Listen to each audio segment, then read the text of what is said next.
Welcome to LOA Today. Walt Thiessen and life coach Wendy Dillard here. Today is Tuesday, May 29th, 2018, 4 p.m. Eastern Time, your second daily dose of happy for the day.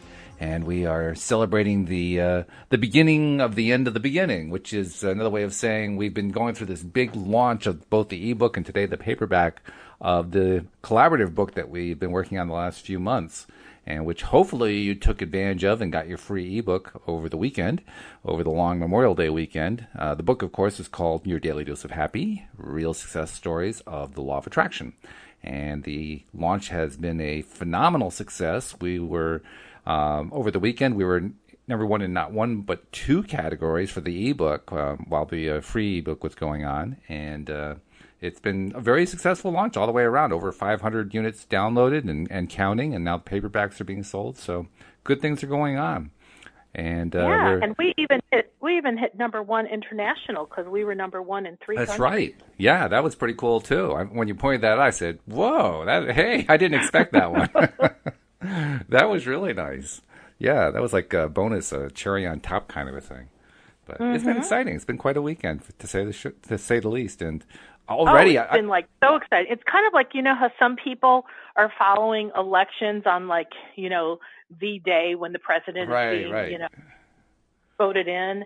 And that's what I was doing most of the weekend, checking Amazon, going to every one of the countries, seeing where we fell and taking screenshots. And it was really fun. It was really cool to see that we have held the number one position in ebooks for 4 days. Yeah, that was really good.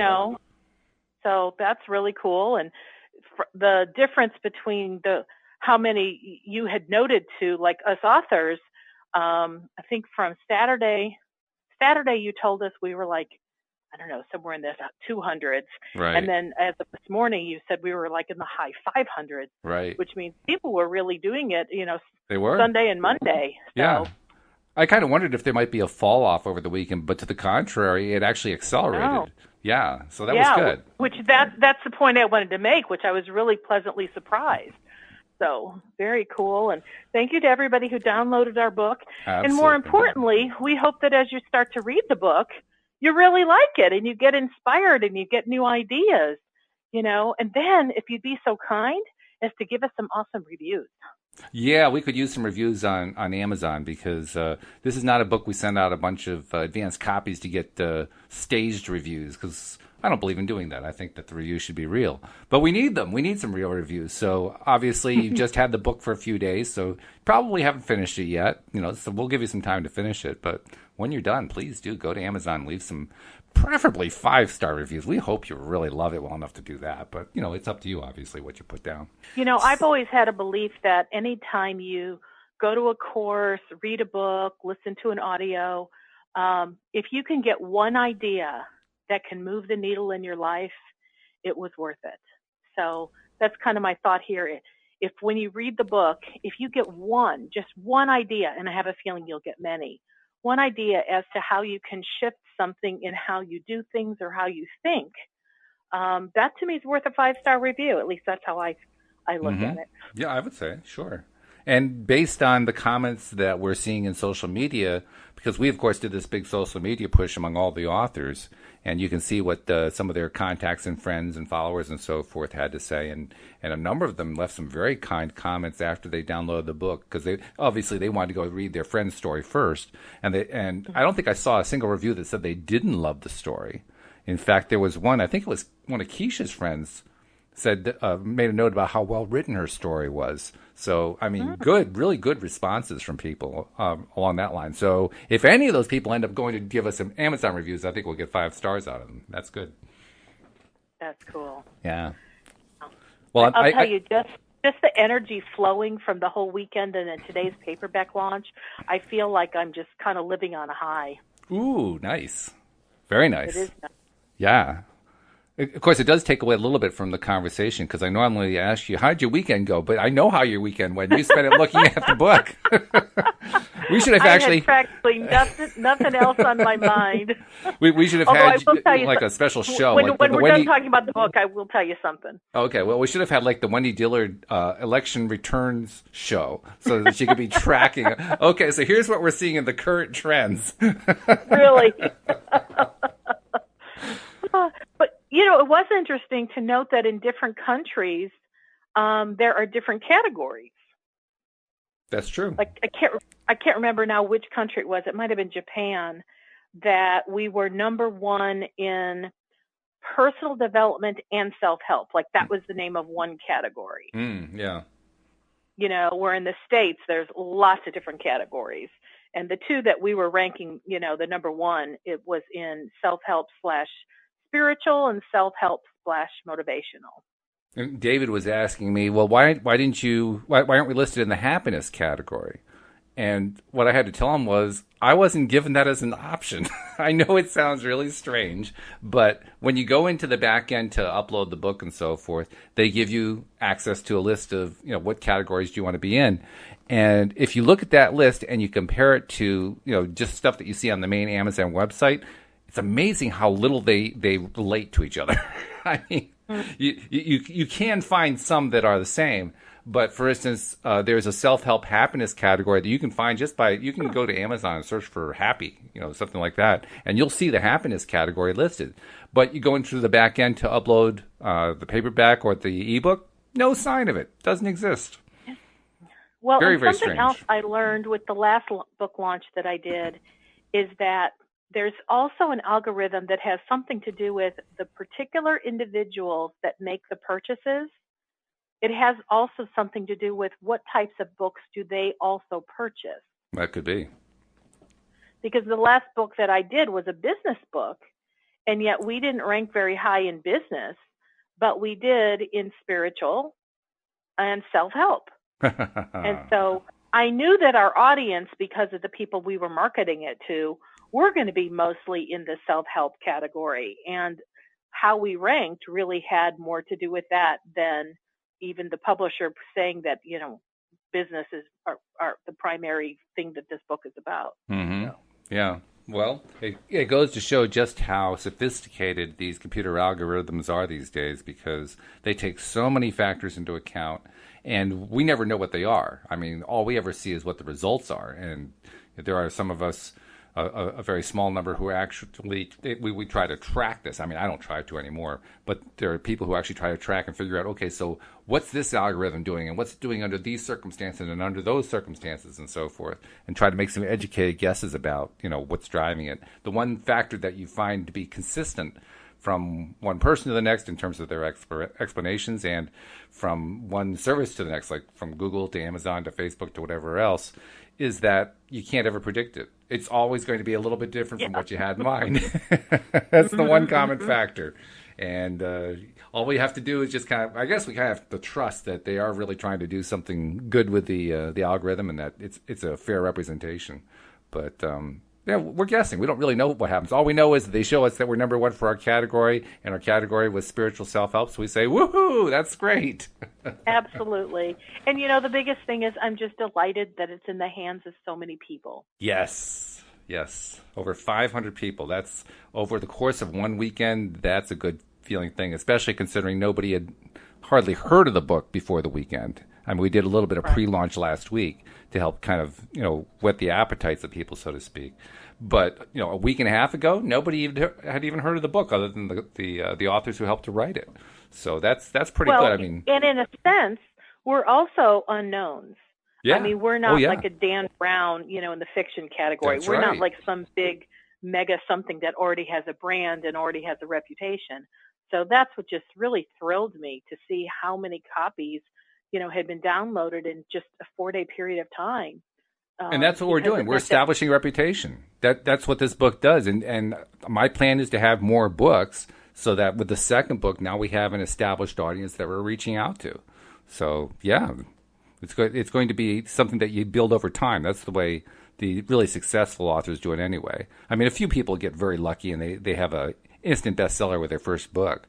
But you'd be amazed how many people who start off as just nobody authors, write a few books, and all of a sudden one hits and boom, they're famous.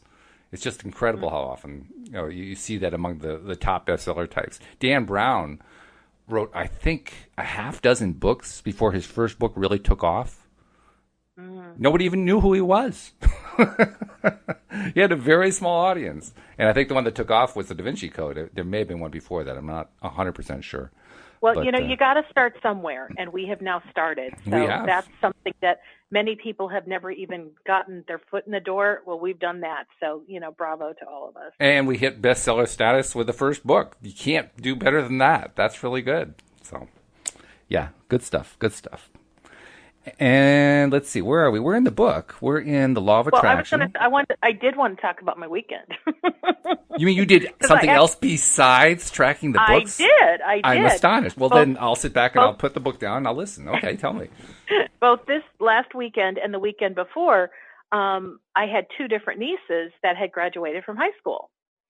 And what I found really amazing, and I just felt so blessed, is that after having two different events, my family was pretty much the same people, at both. And then there were, of course, lots of friends of the family. I came away with this sense of, I really like my family. Nice. And I don't know that I've ever really had that thought at this deep level, because growing up, it was like, oh my God, my family is so dysfunctional. What's wrong with these people? Or, I was so embarrassed by them. And then I learned that everybody's embarrassed by their family when you're in your teen years. And, it's like, it's taken many years to get to the point where we're at. But I just came to realize, as I focused on each member of my family, I'm like, I really like this family, and I know that now it's interesting because, like, when I was a kid, people had their dysfunctional families that they were embarrassed by. But then as you grow up and you're older, there's like a different way we look at it. And so many families I know have so much inner fighting and feuding, and this family member won't come to something if that one is going to be there. Or let's say they all come, but there's always some kind of animosity between certain individuals. And I have to say that somehow our family has gotten to the point, because yes, we have had that in the past, but we've gotten to the point where there's no family feuding. There's no really animosity. We all have our opinions about each other, but when we're together, we laugh about it. We make fun of each other's idiosyncrasies, and it's not something hurtful. But we just truly had a good time. And this last one, on Saturday was supposed to be from 5 to 8. And by 8 o'clock, most of my niece's friends had left. And now it was really just the family. And I expected us to stay maybe another 30 minutes to an hour. We didn't leave until 11:30. We just all hung out and talked amongst ourselves and really had fun just being together. And that's why when I was coming home, I went, this is unusual. This is unique. This is something that deserves a shout out and a celebration. Like, I really like my family. I mean, I love them, but to really like them, that's all like, wow, that's a big category. That's like being number one in the spiritual category for our book. That's true. It is. Yeah, because you're right. It's not terribly common. More often you get the infighting and that kind of thing. Or sometimes, depending on how extended your family is, like in my case, my uncle is going to be 101 tomorrow. And last year at this time, I drove, he still lives in the area of Schenectady, New York, which is the city I grew up in. I drove to his 100th birthday with my wife and met large numbers of family that I had never met before. Most of the family is on his side of the family. They've just been, they're very prolific on that side of the family. And I never even knew most of them. Some of them I had met. Some of them I met like when they were really young kids, and I didn't recognize any of them. I didn't even recognize my cousins, and I should have recognized them. But I get a little bit of an excuse there because two of them are twins, and they're hard to tell apart. But but other than that, I mean, there were like, cousins once removed and second cousins and so forth. I mean, one of them was a second cousin who came up to me, and I knew who he was. And he said, "Do you know how we're related? We're related to each other." And I said, "Nope, I don't really." "How are we related?" He says, "Well, we're second cousins," and he explained the connection. But that's the way the afternoon was. It was like finding out who your relatives are, not, hanging out and finding out that I still like the people I've always known. I didn't know half the people at the party. And the weirdest part was I talked to a few of the others who I hadn't seen for a while, and they didn't know half the people at the party. So this wonderful 100-year-old man brought many people together. He did. Yeah. Mm-hmm. Yep. And he's a wonderful man. He's a very quiet man. He's very religious, very spiritual, and very positive, but very quiet, a very quiet, gentle man. And if there's anybody who deserves to have a happy, long life, it's him. And so I'm really glad for him that he continues to, live as well as he does. I mean, he still takes care of himself. One of his sons and his son's wife, I believe, live with him, but he drives, he does his own cooking, he takes care of himself for the most part. I mean, it's really great. Well, and if you think about it in terms of law of attraction, he couldn't be having this life unless the thoughts that he was thinking aligned to the life that he's living. Yeah, that's true. That's exactly true.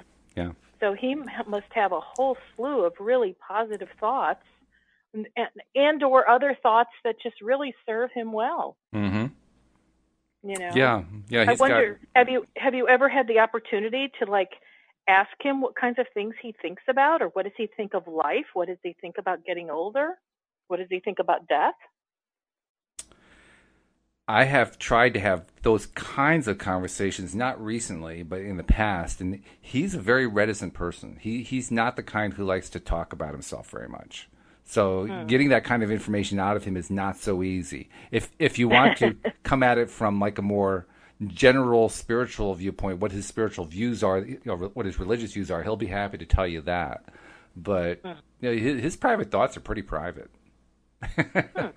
He just doesn't reveal it. Well, they may be specifically private, but the fact that he is who he is and he's living this long kind of gives us some generalized ideas about what he must think about. Oh, yeah.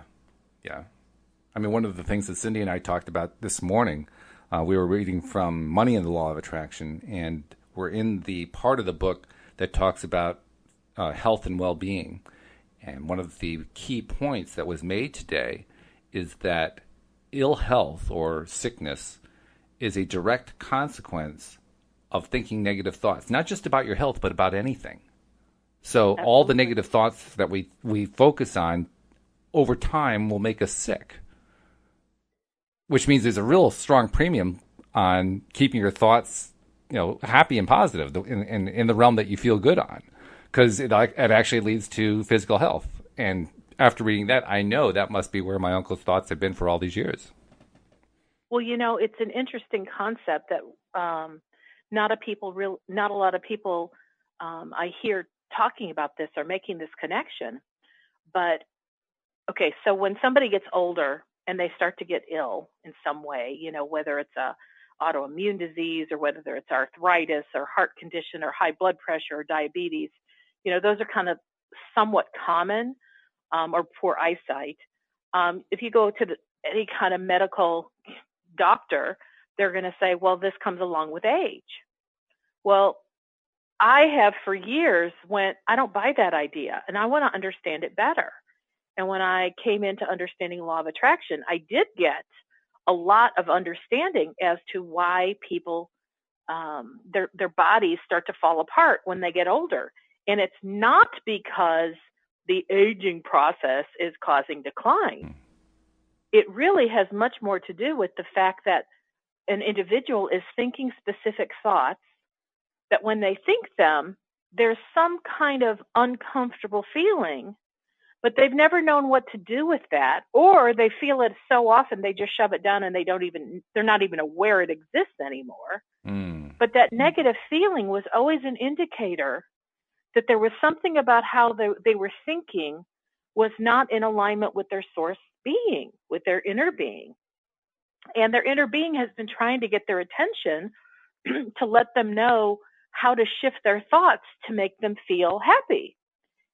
But when a person doesn't know what to do with that kind of thing, because a person has just been feeling bad all their life, from a negative emotional standpoint, well, then eventually, or actually all along, the body has been absorbing that negativity, and it starts to take effect on the physical body and break that part of the body down.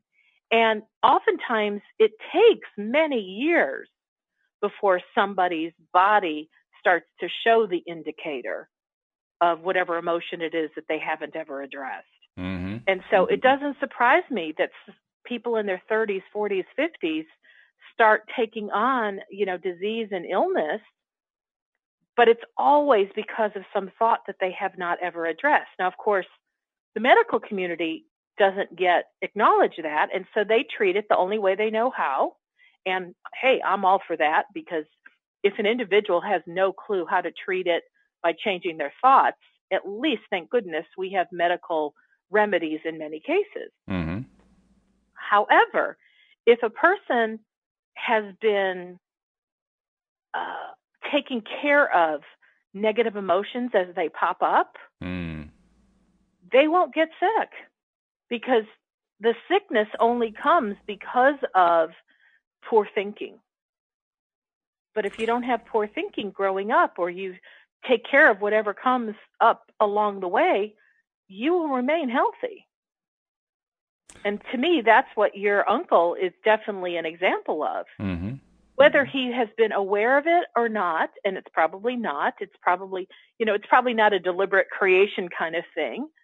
But if he was in a state of thinking thoughts that really didn't serve him, and he was completely out of alignment with his inner being, surely at this point he would have, suffered through some kind of medical crisis, that would have taken him down. But the fact that he's still going strong Mm-hmm. tells you a lot of his thinking is pretty clean.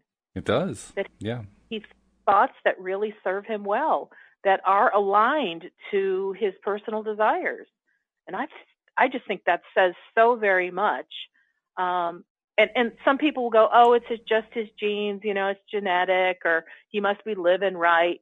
But it's like, those are all generic myths in my book, because the truth is our thinking affects everything, including the quality of our life.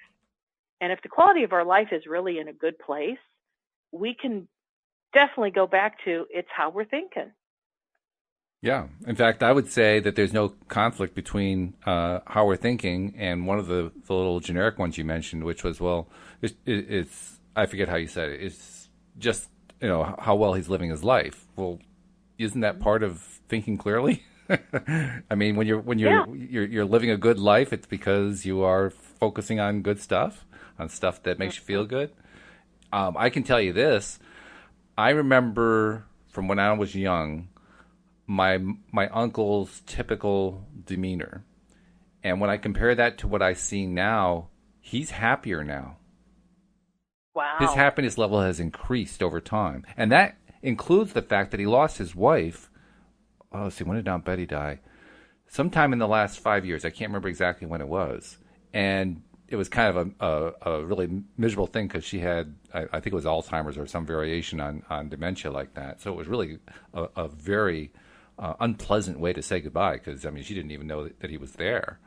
But he came through that, and he's still, today, I mean, last year at the party and the times that I've seen him in the last few years, he's always been very, very smiley, which I don't remember that much from when I was younger. Not that he never smiled. I mean, I just see it a whole lot more now. Wow. Yeah. That's a fabulous testimony of living a good life. It is. It is. And it shows anybody can change their emotional set point, because he already had a pretty good one, but he made it even better, and he's showing it. It's showing up on his face. If he can do it, anybody can do it. What's my excuse, right? I want to say this was maybe 5 years ago. I had gone to a different kind of chiropractor because I was just really fatigued, tons of fatigue. And I wanted to address that. And I personally have a belief that when you go to certain kinds of chiropractors have certain kinds of specialties, and I went to one that really specialized in a holistic approach. And so he did some blood work, etc. And I remember him telling me he was going to give me the diagnosis. And I said, all right, I kind of already know where you're going to go. Intuitively, I've known for a long time, probably 5 years, that I was heading towards diabetes if I didn't already have it. I just hadn't gone to a doctor to get a diagnosis. But he gave me this test, where you answer all these different questions. And a ton of it had to do with blood sugar. And I was like, yeah, I do have a lot of these highs and lows and whatnot. And so sure enough, he told me I was diabetic. And I said to him, okay, I appreciate the diagnosis.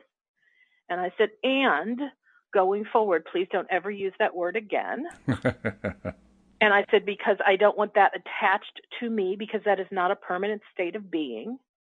And I said, I am fully prepared to do what's necessary in order to reverse that. And I know I'm very capable of doing so. And he just kind of looked at me like, whoa, like patients don't say that to me. I'm the doctor. Yeah, not too often, I wouldn't think. No. And so anyway, we talked about like what the physical protocol would be in terms of supplements and changing my food, et cetera. And I said I was willing to go down that road, and I said, this will help turn it around very quickly. And I didn't tell him the rest, but I went, I know it all has to do with my thoughts.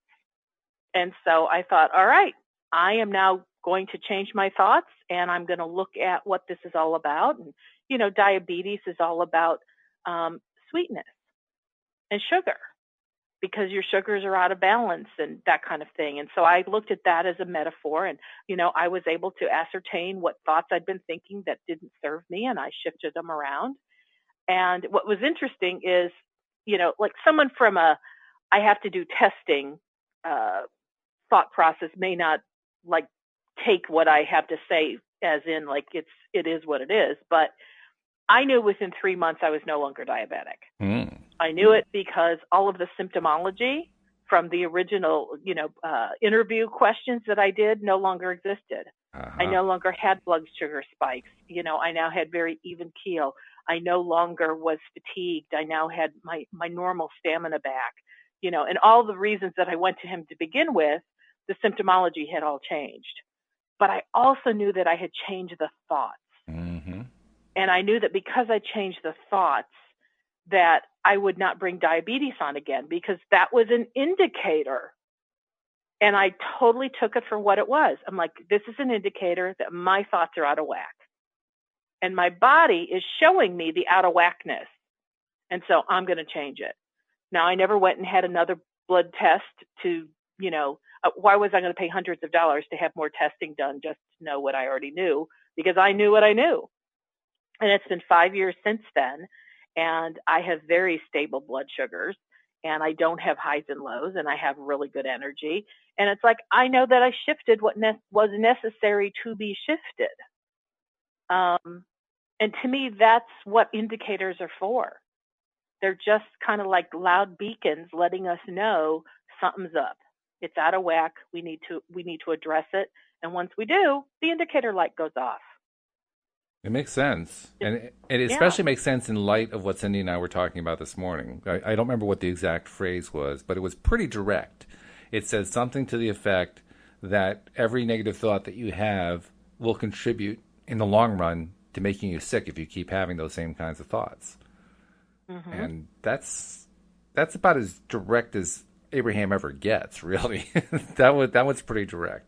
And it made me think, I have made a lot of progress over the last 10 and a half years since I first watched The Secret all those years ago.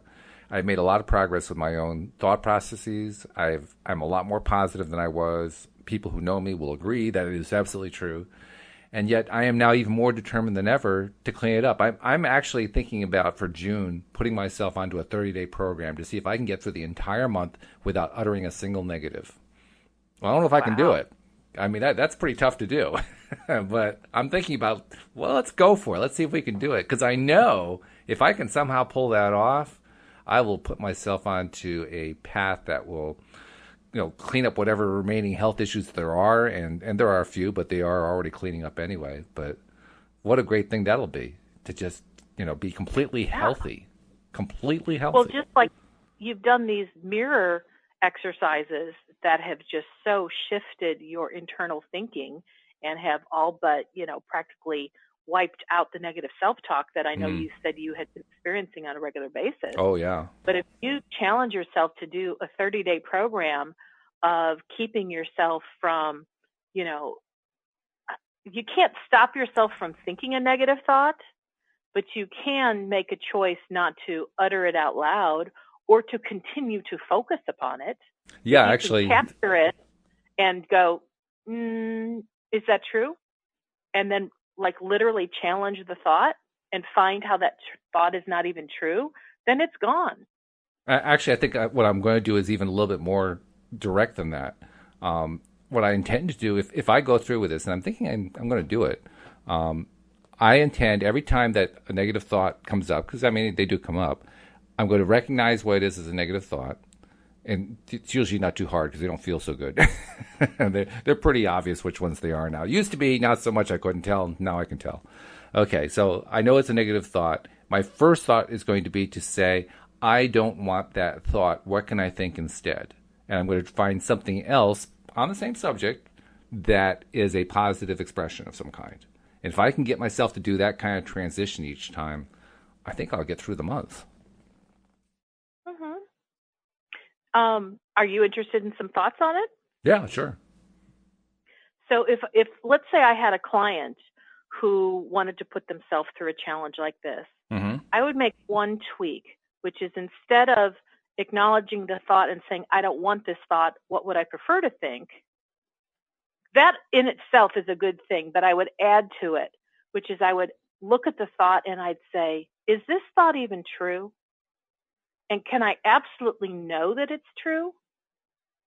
Because chances are when you get to absolutely, you're going to find out, no, it's not true. And then when you recognize this is not even true, then that's a great place to say, so what do I want to think instead? What would be my preference? Because once you've identified it's not even true, that's when that thought in itself just begins to dissipate its energy. Where if you just start with, I don't like this thought, what do I prefer? That thought actually still exists. Well, I think it exists either way. It's an interesting thing that you're saying. But when you ask it the question, is it true? If you can come to a no, this is not true, that in itself begins to dissipate the energy because it starts to lose its validity because it's not true. I think the reason I'm kind of hesitating about it is I'm not so sure that the concept of truth or falsehood applies to negative thoughts. I think that the better concept for me anyway is preferred or not preferred. Okay. Because really any thought can be true in the sense that I can believe it. And I know what the formula is now. I've learned it. The formula is just keep thinking it over and over again, and I'll make it true in my mind because that's where truth really exists anyway. So I see what you're saying. I'm just not so sure that really is the route that I want to go. I'd rather go on a route that says, do I prefer or do I not prefer? Because I don't have to think about very long. I know which ones I prefer and which ones I don't prefer. They're pretty obvious to me. I can tell. They don't feel good. Got it.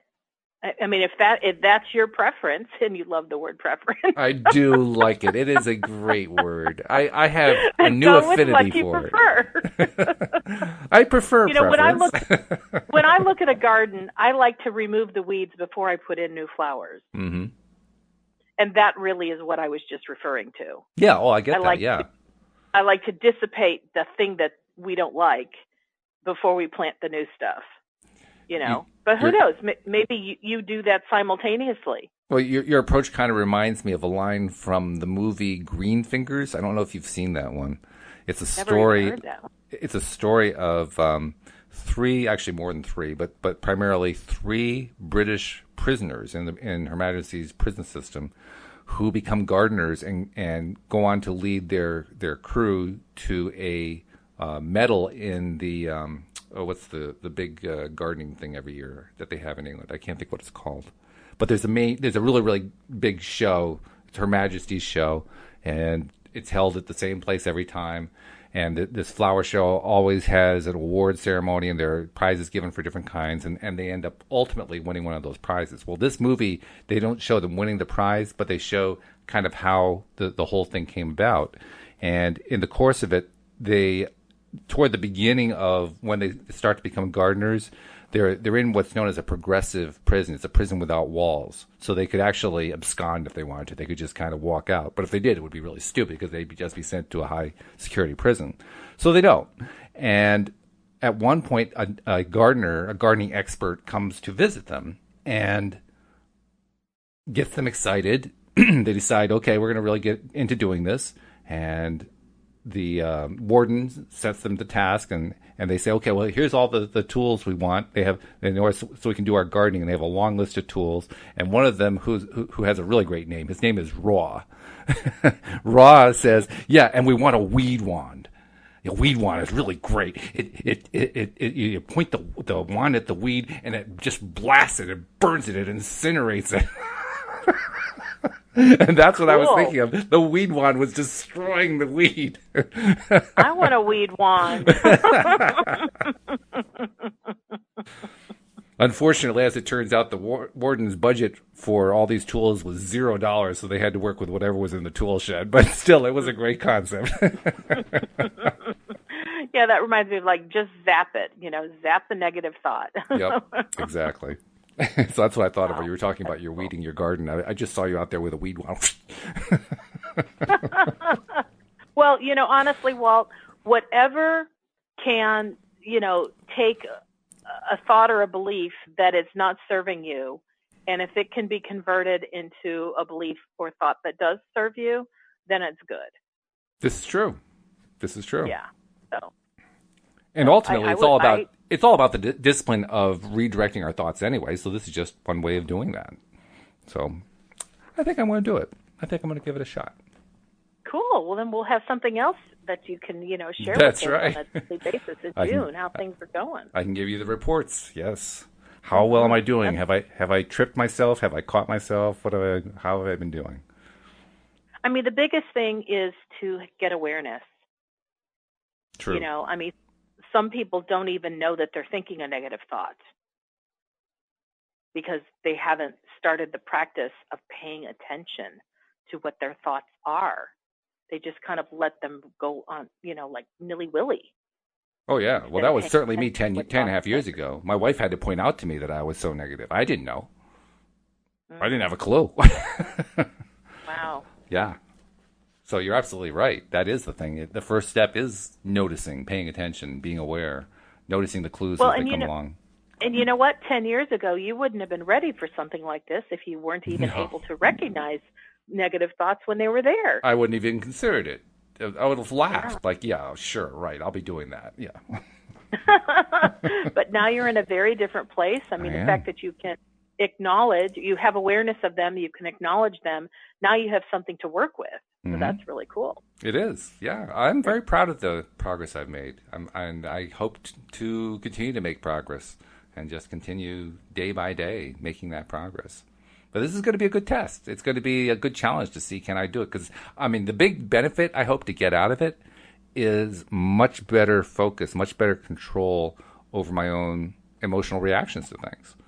Because as much progress as I've made, I can still see where there's room for improvement. This is going to be a good opportunity to really go after it, nail it down, so to speak.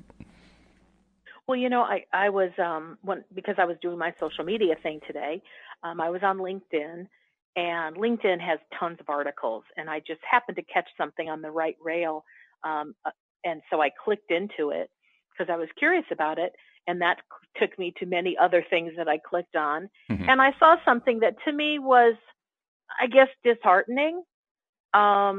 And I'm only using that word just to try to describe what the nature of that news article was. But I realized that somebody commented to me about it, and I said, I don't really have an opinion. Yes, and I just acknowledged that it was disheartening only because it was something is going to change that I, I really like the way it was before. But I said, I don't have an opinion on it. And I thought about that and I went, I don't have an opinion. I'm like, I have an opinion on everything. How is that possible? And I know that what I was really communicating is it was just a data point. Mm-hmm. In other words, I read the article. There is a new fact that is now going to take effect. But I don't have a strong opinion like, oh my God, this is horrible, or, oh yes, this is good. It's like, I just realized it's just data. Life always changes and it's just data. And it's like, to me, that's the essence of it, is what it is. And I accept however it's going to go down is how it's going to go down. But I don't have a fight in trying to change it. I'm not angry about it. I'm not happy. Like, I'm not like, woohoo, but it's like, I'm very neutral. And as I was thinking about that, I went, that's kind of the state of being that I have desired for a long time, which is when I hear about news that on the surface, the old me would have gone, oh no, and I would have like had lots of negative things to say. But the new me is like, okay. And like, there's just no negative charge. I'm not going to focus on it in a way that's going to cause me to feel bad. And what was nice about that is that was my autopilot response. Oh, that is good. Yeah. And that's what I really noticed. I went, this is who I am now. Something that in the past would have caused me to get really upset. I'm like, and the purpose of being upset would be to do what? Yeah. I mean, because I recognize it's not something I'm going to change. And it's going to happen the way it's going to happen. But I like feeling good. And so my desire to feel good most of the time has shifted how my autopilot response is. And to me, that's the reason, we want to be the kind of deliberate creators that we desire to be, which is we take control over our emotional response to things. Mm-hmm, right. One, we get to create cool stuff. And two, we get to decide that if there's something that comes into our awareness, we don't have to get all bent out of shape over things. Yeah. We can continue to stay on our happy path. And it's like, that feels so nice. It does. And it's interesting that you mentioned this about news articles, because I have mostly screened the news out of my awareness. There's a little thin section that I do pay attention to. And even that, there's a part of me that is really looking to get rid of that as well. And yet what that all amounts to is it's getting focused on stuff that the media wants me to focus on, or that some interest group wants me to focus on, or that some pressure group wants me to focus on. And as a result, it always has a negative spin to it. That fits in inversely perfectly, if you understand what I mean, with my 30-day challenge. Because when I'm focusing on my 30-day challenge of just trying to make sure everything that I utter comes out positively, and the moment that I notice anything negative, to stop myself, turn it around, and find some positive way to look at it instead. If I'm in the middle of that, I won't have a breath. I won't have a bit of energy left for focusing on news articles. That'll be like a waste of the energy. I'm focusing all my energy on just keeping myself in my zone there. I won't have time for it. I won't have the energy. I won't have the inclination. In fact, it'll be like an unwelcome distraction. Go away. I don't want you. So I'm hoping that actually cool. produces a good, I'm hoping that becomes the collateral result, so to speak, that not only do I maintain more focus on what I want to focus on, but I become less distracted by, things like news articles. Because as soon as you said right rail, I said to myself, "Oh, news article." That was the first thought I had. This had to do with somebody who tweeted something in it. Of course. A big brouhaha. Yeah, as it usually does. But I guess why I like LinkedIn, and I tend to read some of the articles connected on LinkedIn, is a lot of them have to do with business, and I love to study different business philosophies and understandings. But it's not like the generalized news. It's more geared toward the kind of information that is of interest to me. Mm-hmm. Which is good. That's fine. That's why I'm more inclined to click on something in LinkedIn versus, just on a general internet site. But the news thing actually does fit in with where we are in the book, because the subsection that we're on, and of course the book we're looking at right now is The Law of Attraction, The Basics of the Teachings of Abraham by Esther and Jerry Hicks. And we're in part 4, and the subhead is, but what about when I observe others committing wrongs? Well, that's mostly what we're seeing when we're seeing the news. So there's your connection right there for the day. And it's a pretty short section. Should we do the Jerry and Abraham thing? Yeah. Okay. Yeah. So Jerry says, it worked for me, so my fishing days were one of absolute spectacular joy. That's kind of a throwback to what was going on in the previous section. But I still felt uncomfortable when I saw other people wasting fish and killing them just for the fun of it, or whatever their reason. And Abraham said, good. Now we have come upon a very important point. As your actions were in harmony with your intentions, you felt joy. But as other people's actions were not in harmony with your intentions, you did not feel joy. And so what is required is that you set forth another set of intentions regarding other people. A good set of intentions regarding others is this. They are that which they are, creators of their own experience, attracting unto themselves, while I am a creator of my experience, attracting unto me. That is the art of allowing. And as you state that to yourself again and again, soon you will come to recognize that they are not really messing up your world in the way that you thought they might have been. They are creating their own world, and to them, it may not be a world that is messed up. What is difficult is when you are looking at your world as one that is not abundant, when you begin thinking in terms of how many fish there are, or when you begin to think in terms of how much prosperity and abundance is present, for when you begin to worry about someone else wasting it or squandering it, leaving not enough to the rest or not enough for you, when you come to understand that the universe, indeed, this physical experience in which you are participating, is abundant, and that there is not an ending to that abundance, then you do not need to worry. You will let them create and attract to them while you create and attract to you. That's really a very key point. And that really puts news in particular into great perspective, because almost every news article that I can think of quickly anyway implies some degree of scarcity to it. There's always an assumption of scarcity of some kind in the background. A lack of abundance, if you will. And if you recognize that, and I do recognize that now, it makes news a lot less attractive. Like, I don't even want to spend any time there anymore, because I know that lack and scarcity are not where I want to be. That's not where I want to be thinking. That's not how I want to feel. That's not what I want to focus on. Why on earth have I wasting my time on it all this time? I'm done with it. I'm putting it behind me. No more of that. Thank you very much. So, I mean, and this fits into the category of what I've talked about before, where I've been getting the guidance, Wendy, it's none of your business. Yeah, I like that phrase. Yeah, that's good. What's going on with other people, it's none of your business. Stay in your lane.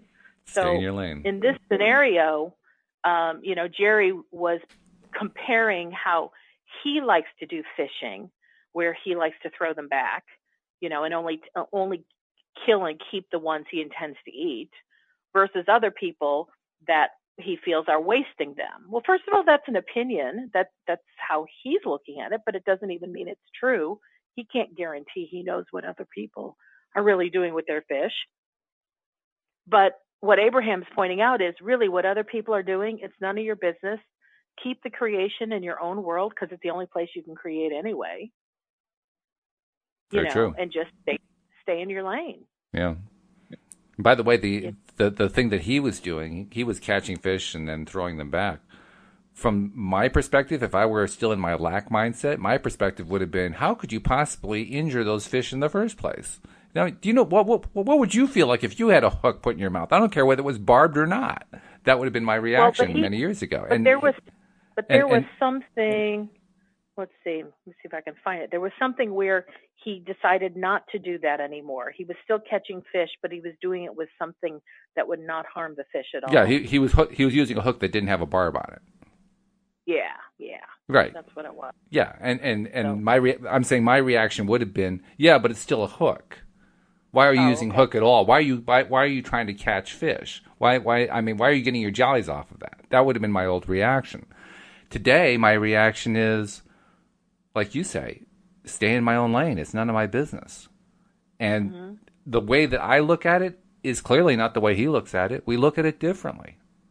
And that's okay. And We have different and perspectives. well, here's a perspective that I bet very few people are thinking about. The fish has choice too. That's true. The fish is also his own little swimming creator. He has consciousness. And maybe it was time for him to go. Maybe he was ready to kick the bucket. We don't know what the fish's intentions were. Last night I was watching I don't remember what even I was watching, but it had something to do with, that was an animal program, and these people had like a bunch of chickens and roosters, and one particular one, they found almost every night when they were like closing up the chicken coop, that they found all the chickens had put themselves, safely back in their chicken coop. But this one chicken, actually, it was a rooster, he was like out in the middle of the field. And so night after night, they were trying to like haul this chicken back in. Well, somehow it got to the point where they were going to force the chicken to go into the coop. I keep calling it a chicken, the rooster, to go in with the rest of the roosters. And when they came the next morning, that rooster had pretty much been pecked almost to death. And they took it to a veterinarian, and the vet said, this rooster has lost a lot of blood, don't know if he's going to make it. Well, he did make it. But now that he was in a doctor's care, the doctor recognized that he was partially blind and almost completely deaf. And in understanding that, there was like a new awareness of how the rooster separated himself from the others for his own protection. Mm-hmm. And when people forced him to be with the others, what came upon him is what he knew would come upon him, which is why he had kept himself separate. Yeah. Well, that's only the first part of the story. So once the humans understood, oops, we really screwed up, this rooster knew exactly what he was doing, and he was caring for himself. And by the way, the rooster made a full recovery.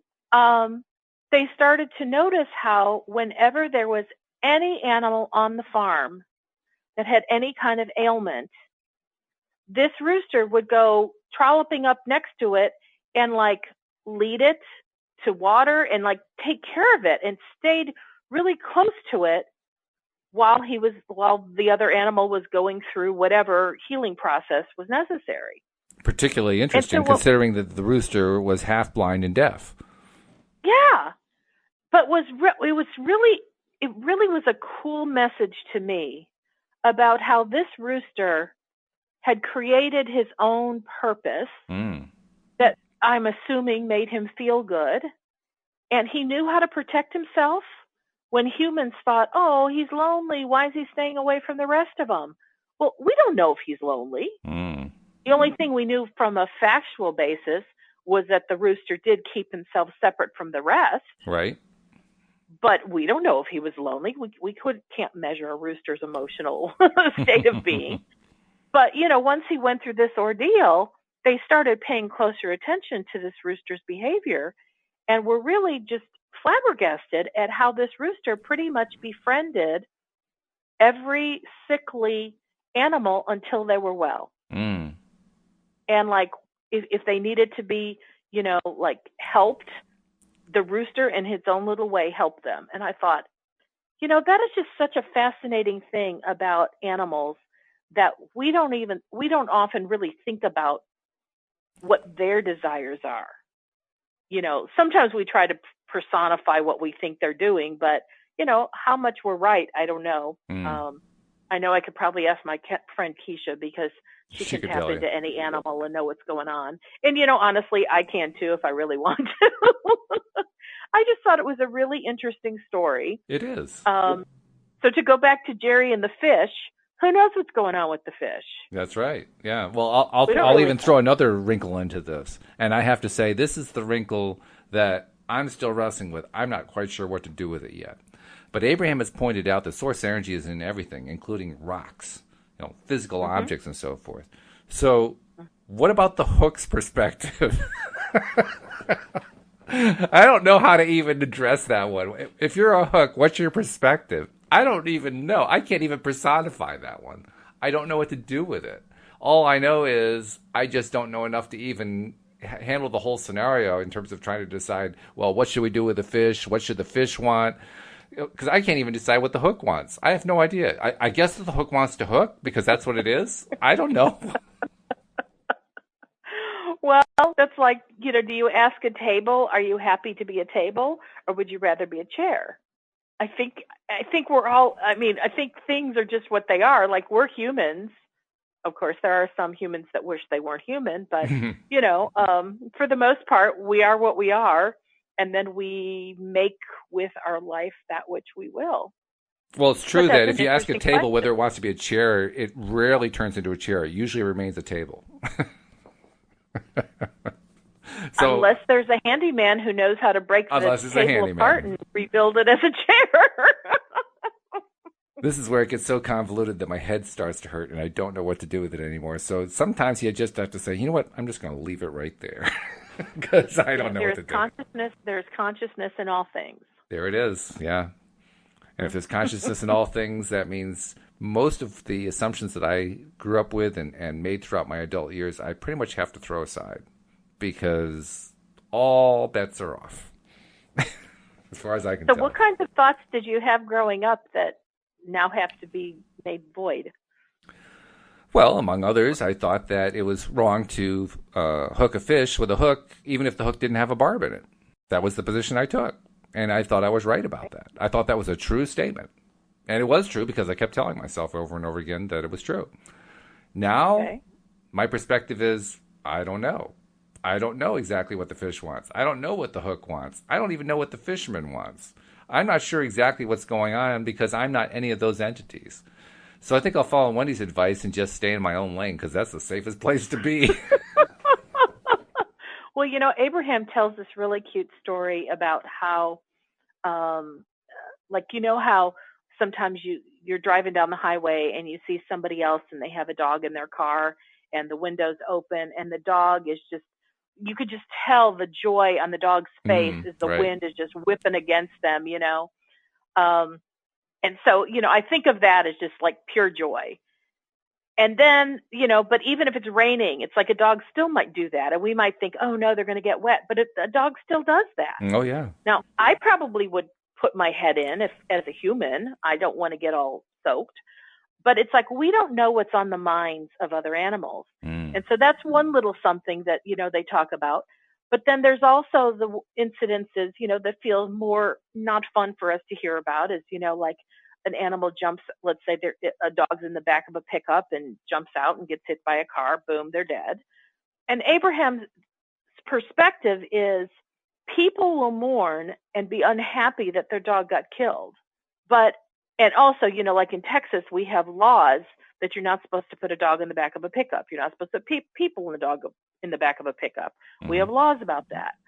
But, from the dog's point of view, and this is what Abraham was saying, from the dog's point of view, that dog fully enjoyed being in the back of the pickup, sticking its head out so the wind could just slap it because it felt so invigorating. And even the jump out of the pickup was fun. And the fact that it got run over, it's okay. It wouldn't have given up all the other joy that came before it getting run over. It's like that was really what that dog enjoyed. And a dog already knows what we don't focus on very much, which is he'll come back again. Life is not something that you have to hold on to forever and ever and ever and ever with no ending. A dog is totally okay with going, I don't have to be here for huge lengths of time. I just want to live my life and enjoy it while I'm here. Unfortunately, we're at the end of the life of this show. We don't have any more time left. So, Wendy, it's been a pleasure. We'll have to do it again tomorrow. What do you say? Let's do it. All right, I'll be here too. We hope you join us as well next time here on LOA Today. Goodbye, everybody. And purchase the paperback today.